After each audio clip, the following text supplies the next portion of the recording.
and I'm not hungry. And I'm not eating this because of that. I am treating something else that's going on in my emotions, in my soul, in my ego, and I'm doing it, and I'm eating. And so there is a definite connection, and it's important to understand, instead of eating the whole thing of ice cream, what I suggest with my clients is just say, well, why am I eating the whole thing of ice cream? Welcome to the Radical Health Rebel podcast with your host, Leigh Brandon. If you enjoy the podcast, please leave a 5-star rating and a warm review. And now, here is Leigh, the Radical Health Rebel, with this week's podcast.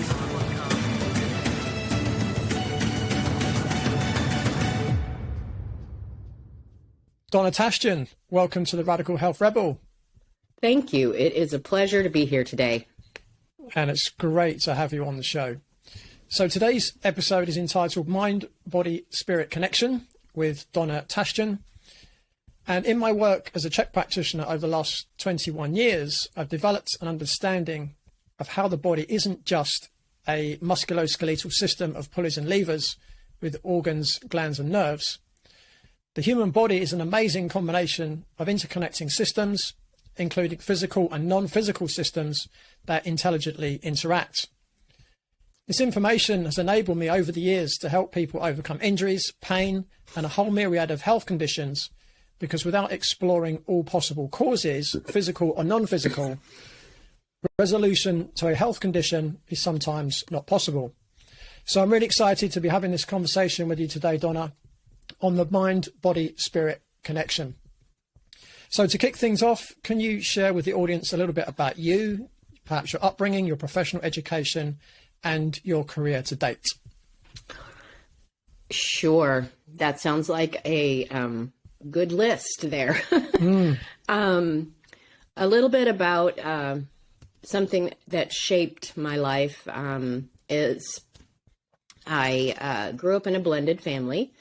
And when I was 14 years old, someone that was close to our family hurt me. I became pregnant. So this is the days before internet, for those of you dating. And so there was a whole lot of isolation, and how that affected me emotionally as well as physically. So I'm 15 years old with a new baby girl. And I raised her, but overcoming the anger, the frustration, the low self-esteem, all of those kind of feelings that were attached to it. When I try to remember and describe with adjectives what it was like, there just doesn't seem to be ones. It's like to say that something like, can you remember where you were when you were 15? To say that it was hard. I remember standing in front of the mirror one day counting, going, it can't be of that long. I can't be pregnant, and crying. And, but through all of that, of learning how to become an adult instantly, and to finish my, high school education, to then get a job in an apartment and all of those kind of things. And the level of, when I look back on it, the level of stress that I felt like I was under all the time. Because in my late 20s, I started developing psoriasis. And that plagued me for years. And then when I was older in working, and since then I got married and I have other kids, and life progresses and all the things. And I got into my 40s, and we were going through a really rough time. We were filing bankruptcy. We were trying to work multiple jobs, and we had our own company, just all of those myriad of things. And I started developing joint pain. And not at all still not linking my physical health to everything else that's going on. Psoriasis showed back up in a roar. And I had my pinky on my left hand was almost frozen. It's like I couldn't straighten it anymore.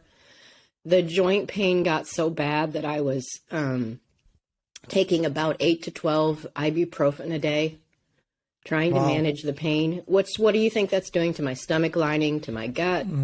It's just like I know so much more about things now. And I knew we were never, quote, doctor people or medicine people. It's just we knew we prayed and we treated things holistically as possible. Growing up, that was my frame of reference.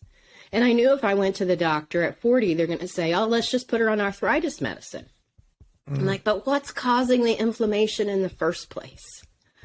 And so I began to do research on what could be the cause behind it. And one of the things I discovered was gluten, how that causes inflammation in the body. And I began to completely change my diet and eating more organic, eating gluten and dairy free for a while, doing cleanses and seeing a holistic doctor. And through that process, all of my joint pain left. My frozen joint loosened and the psoriasis cleared up and none of the medical. And so it began to open my eyes to the connection of, and I changed jobs during that time. Our finances got better and things like that. And how I began, all of those things connected. So as a life coach today, I'm a life mastery coach. And when I say that, I want to help people master life, spirit, soul, and body, which is why I think that what you do and I do resonates so powerfully. Is because you can be in counseling for years and then I will sit down with someone. So how are you sleeping? Well, awful. How'd you know that? And how there is such a connection between what is going on if you've had abuse in your past, if you've had trauma, if you've had high stressors and your body is in that state, what that does to our body. And then there's unforgiveness and bitterness and all of those kind of emotions. And so that is why I do what I do today. And that's a little bit about my story. Wow. That's a great story. So what was it? Was there one thing that triggered off your sort of looking into the connection between the mind, the body, and the soul? Well, I always knew that there was a connection. I don't think I realized the strength and how much they were actually interconnected. We tend to treat the mind, the body, and then the soul completely separately. And as I began to just begin my own journey, and then study, and then as I'm helping others doing more research, it just began to be more and more apparent that we need to treat the whole person, not just a part of us. Because, when you stub your toe, it affects your whole body. It's all connected. Yeah, absolutely. So was there one thing that really kicked off that deeper connection for you, or was it just something that came on gradually? Or was it a series of events? Perhaps? I think it was more of a series of events. Okay, interesting. So I'm guessing that most people listening and watching to this, they've got a clear understanding of what the human body is, to whatever degree they understand it. But not everyone necessarily understands what the mind is, or perhaps have a different view on what the mind is. Can you give us your understanding of what mind actually is? That's a very deep question.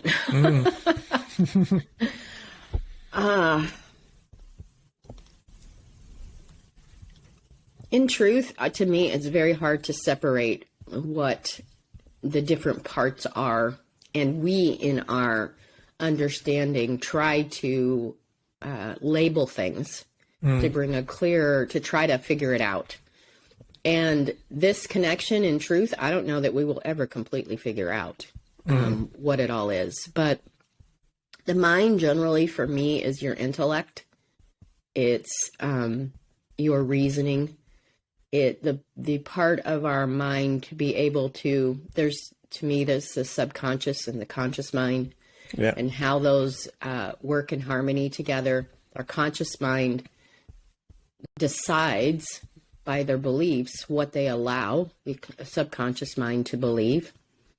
And so if I have decided that people aren't trustworthy because I've been hurt, then my subconscious mind doesn't allow me to have deep relationships. And therefore, I constantly feel alone. And then I complain that I'm alone. And all of those things. So there is a connection between what has happened to me, what my beliefs are, what my life has reflected. Life is happening with us, not to us. And when we begin to understand that what I believe and what I think has a whole lot to do with what I experience. Now, trauma is another story, but it does to turn how I recover from that. Yeah. And how much of our behaviors do you think are from the subconscious mind? How much what? What kind of percentage do you think our behaviors, our choices are from the subconscious mind rather than the conscious mind?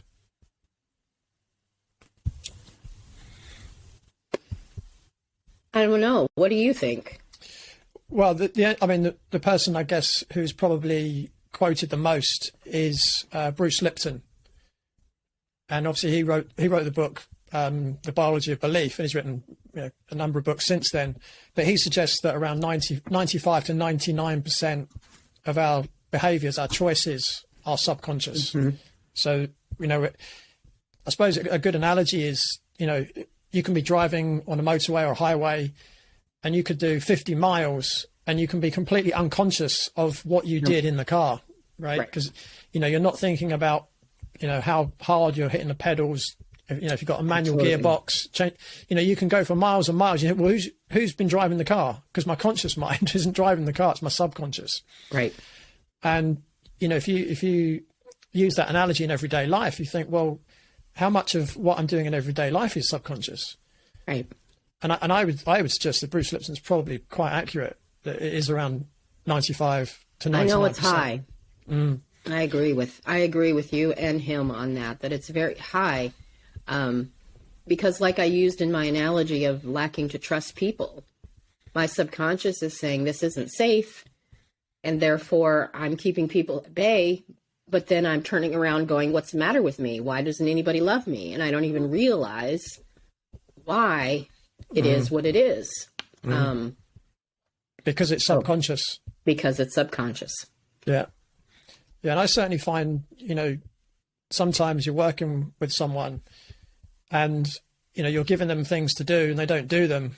And then you say, why didn't you do that? And they say, well, I don't quite know why I didn't do it. I know it's going to do me good, but I still didn't do it.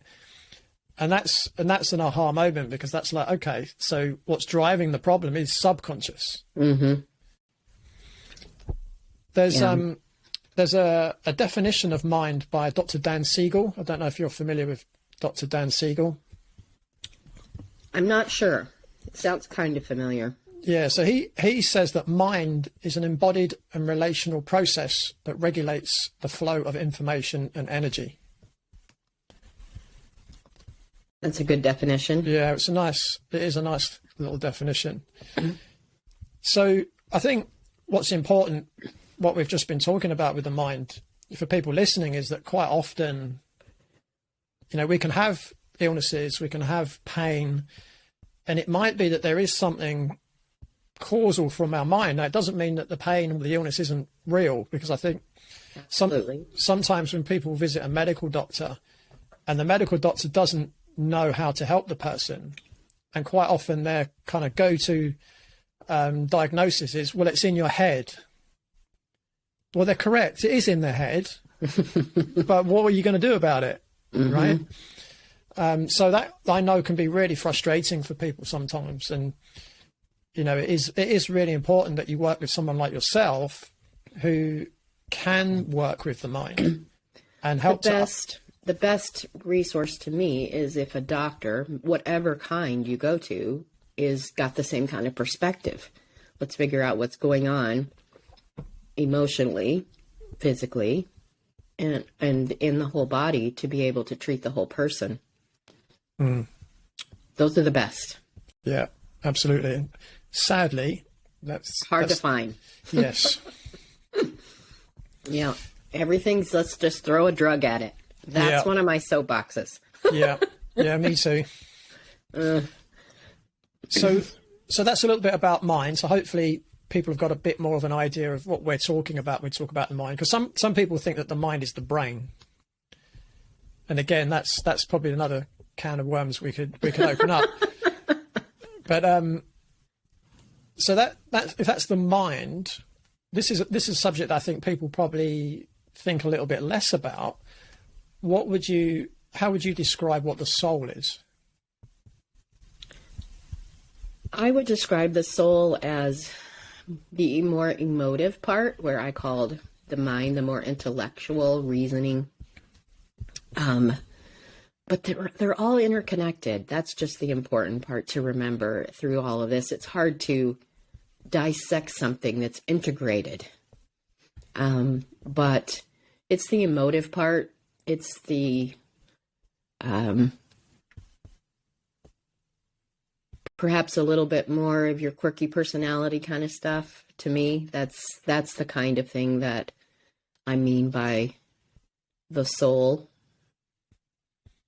Yeah, it's interesting. I mean, there are obviously lots of different views on what the soul is. I mean, I didn't come from a religious background, quite the opposite. But you know, my views have changed as I've gotten wiser and older. But I would look at the soul as the part of you that is connected to the source, but it's the individual part of you of the source. If that makes any sense. Pretty much. Keep going. Yeah. No. That's kind of as simple as it is. But yeah. One of my teachers, I don't know if you know of Paul Chek. He's the founder of the Chek Institute. He defines the soul as consciousness within. Yeah. Whereas spirit is consciousness that moves everything in the universe. Okay.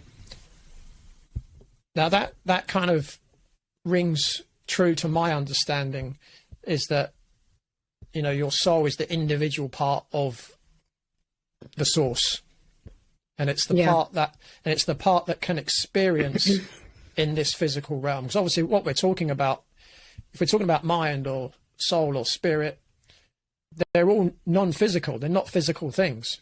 Exactly. But for us to experience life, then we have to also have an individuated part of us, which I would see as the non-physical is the soul, but the experience is what we call the ego. Mm-hmm. So if I didn't have an ego, I wouldn't know that I'm any different from Donna. Mm-hmm.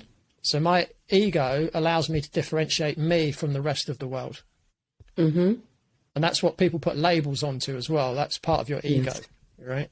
Yep. Does that make sense? It makes sense to me. And is that similar to how you kind of see things? Yes. Okay. It is. Cool. So in what ways do body, mind and soul connect? And why is that important to understand? A better question to me is, in what ways do they not? Okay, great. Yeah.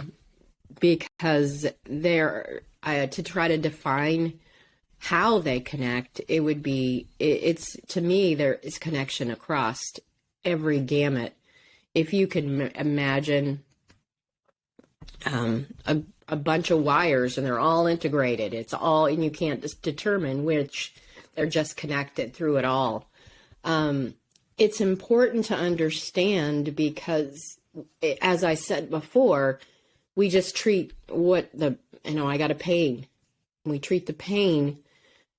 Another thing that happens often is we eat a whole carton of ice cream, and I'm not hungry. And I'm not eating this because of that. I am treating something else that's going on in my emotions, in my soul, in my ego, and I'm doing it, and I'm eating. And so there is a definite connection, and it's important to understand, instead of eating the whole thing of ice cream, what I suggest with my clients is just say, well, why am I eating the whole thing of ice cream? Or another question is, what is needing to be nourished or cared for? Yeah. That I'm using ice cream to cover up. Because I don't know what else to do. This is what mom did. This is what I do. Yeah. Or something like that. And so learning that there is that connection so that we can truly address what is needing to be nourished, what needs attention, as opposed to sitting on the couch watching Netflix, some movies, and eating. And so that's just one idea of what we do. Other people work out a whole lot. And it's not that working out is bad, but you can use it to also cover up what's needing, staying really busy.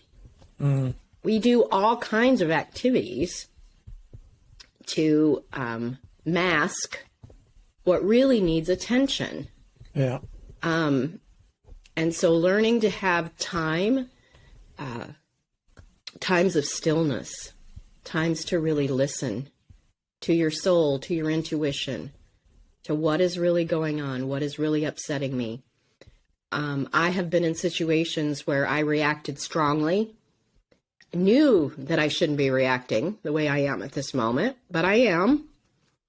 And then defensive because I've reacted this way. And then I get quiet and going, why did that bother me? What was I believing about myself or the situation at that time? What was it that triggered that reaction in me? Because then I can address causative instead of just dealing with the fallout or whatever the symptoms are of what has actually happened. Does that make sense? Absolutely. Yeah. And just going back to your first example. So someone that, let's call them an emotional eater. We've all heard that saying, haven't we? Where they're feeling low. So what they'll do is, to make them feel good, they'll fill the emotional void with food, which is physical. Right. But you're never going to fill an emotional void with something that's physical. Right. So what you were saying is, rather than okay, I need to feel better, let's do a whole tub of Ben and Jerry's or whatever. Let's look at, okay, so why am I feeling bad, and what can I do to feel better emotionally rather than physically? Right.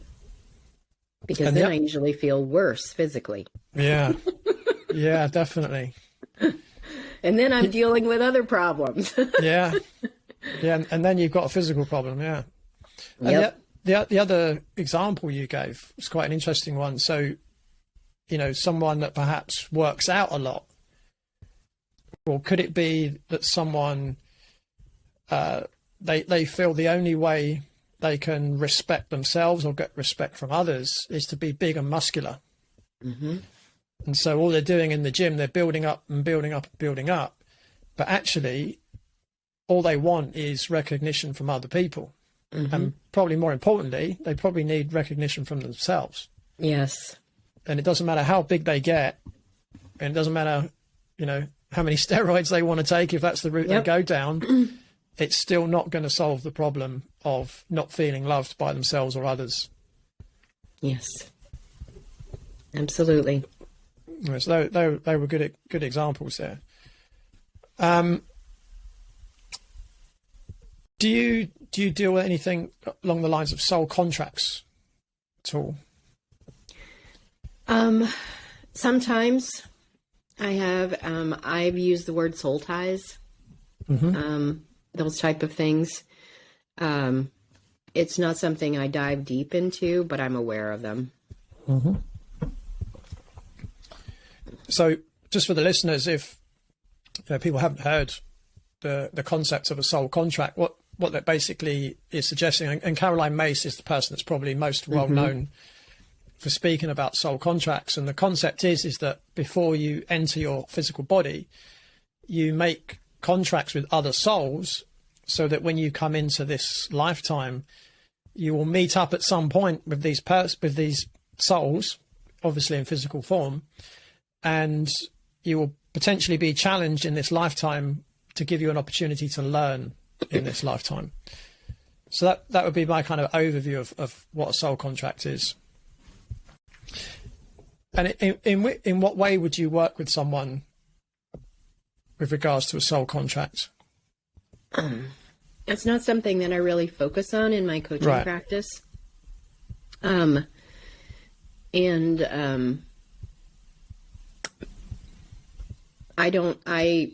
maybe take a little bit different take on it than Caroline, but the basis of, to me, the basis of for dealing with that is dealing with what they are believing about that situation, what they're believing about themselves and the other individual. I see those kind of things a lot in toxic relationships, and they can't seem to get away. Or behaviors, alcoholism, different things like that. So working to be able to eliminate the tie by what they're believing. And for my practice, forgiveness has a whole lot to do with that. Yeah, I can imagine. Which leads me on nicely to my next question. So how in your work do you help people with their mind, body, soul connection? Well, I have developed transformational programs. They're unique to what I do. I mean, they're not unique in the whole coaching industry. There's probably some similarities and same practices. But one of my programs is called Turn Your Baggage into Luggage. And helping people to get a visual of that it's possible to turn my baggage into luggage and actually build a life I dream. And so we work on, and through the different programs I do, is helping them to create a vision for what they want. Most people can easily make a list of what they don't want, but they have a hard time saying what I do want, and to actually begin to believe that it's possible. So if I want to take a road trip, and I just want to take a road trip, but where do you want to go? Someplace nice. Well, what does nice look like? Well, warm. Well, what else does nice and warm look like? That's the kind of conversation. It's like, what does nice look like? I just want to be loved. Well, what does that feel like? What does that look like for you? And begin to really paint a very clear picture, because we cannot get to that place if I can't see it. So vision is one of the main first steps of being able to leave the past behind. I use the analogy of driving your car. How much, when you drive down the road, do you look in your rearview mirror? Well, occasionally, right? But not often. It's not like the whole place you're looking. But most people are driving the car, their life, as if they're looking in the rearview mirror. All the things I don't want. Yeah. And then they can't get very far down the road. And so I use that analogy. I'm like, okay, was that thought rearview mirror or windshield? Were you looking down the road or are you looking backwards? And they're like, oh. So begin to realize how much vision and where I want to go helps me to go. The labels that have been put on us is another thing that hinders us, because I am one of the things that I say about vibrant living and the coaching practice I have is I'm not going to help you cope with your problems. I want to eliminate them. You do not have to have that label, whatever that label is, the rest of your life. It does not necessarily have to be true unless you make it true. So understanding that we actually can be, which is one of my other programs, Life by Design the life you would love. In that particular program, I teach 11 laws of the spirit and gifts that we possess to be able to work in partnership and create a life on purpose rather than just letting life happen to me. Yeah, that sounds great. So the first step most of the time for you is to help people, find their dream, if you like, their vision. Yep. And then the next stage, if I'm correct, is to try and leave all the baggage behind and to believe that you can lead a life according to the dream that you've just kind of, envisioned. And yes, and part of that leaving them behind is, for example, what happened to me. There was a period in my life where nobody will ever love me. I'm not worth anything. Were the things that I believed about me for what happened to me. But in truth, what happened to me didn't define my worth. And as I began to look at what happened to me differently, what I believed about myself changed. And then I'm able to leave it behind in a different way. Does that make sense? Yeah. So what would the process be like if you're working with someone? How would you help them through that? Well, one of the paradigms that I teach is the meaning that we make about things that happen to us is more important than what happened to us. And so determining what did I make that mean, and is that actually true? And in coaching lingo, we would call it reframing. Reframing it. And, another way to say it is begin to look at it in a new perspective. Hey, that wasn't true at all. I wasn't, I had one of the stories that comes to mind was a woman whose husband, who happened to be an alcoholic, but he had an affair and left this beautiful girl with twins that were 5 and a 1-year-old. And she began to see me. And of course, if I'd have been a better wife, if I'd have done things better, if I would have done all the things, if I had lost weight, if after the baby, if I had done this. And when it actually came in true, finding out he was also an alcoholic and some of the abuse that had been going on in the home. And then her trying to cover all of his mistakes and then taking ownership of them. When we begin to look at that all, and she's like, he's a jerk. There's nothing wrong with me. And when she began to realize that, she could create her future completely different than there's something wrong with me perspective. And so learning to be able to get a new perspective, to look at it from a different place so that you can realize most of the perspectives we created were there to protect us in some form or other, but they don't always serve us well.